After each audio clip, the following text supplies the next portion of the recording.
Contact করে ওয়াজ করা যাবে কি? আশ্চর্য লাগে।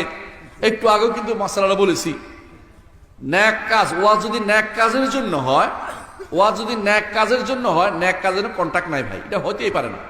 এমনকি যদি কিছু একটা টাকাও না দেয় ওয়াজের জন্য, কিছু কোনো কন্ট্যাক্ট করবেন না। ওয়াজ যারা কন্ট্যাক্ট করে করে তারা নিজেরাও সওয়াবের অধিকারী নয়, কাউকে দিতেও পারে না। এটা কিরকম হচ্ছে জানেন? ওই যে অনেক জায়গাতে কোরআন পড়ে পয়সা নেয়, দেখছেন না? কোরআন খতম করে টাকা দেয়, হ্যাঁ, ওই খতম করে করে টাকা নেয়, ওইটার মতো হয়েছে। এগুলি এই কাজ করে, এটা আসলে জায়েজ নেই।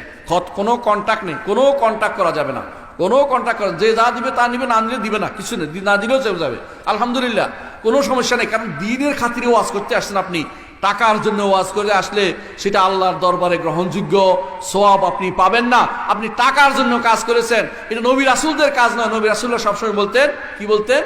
মা, তোমাদের কাছে আমি কোনো সওয়াব, কোনো প্রতিদান চাই না, কোনো টাকা চাই না। নবী রাসূলরা সব থেকে এটা বলতেন। এর অর্থ হচ্ছে এরা নবী রাসূলদের উত্তরসূরি নয়, এরা হচ্ছে দুনিয়াদার, এদের সম্পর্কে সাবধান থাকবেন।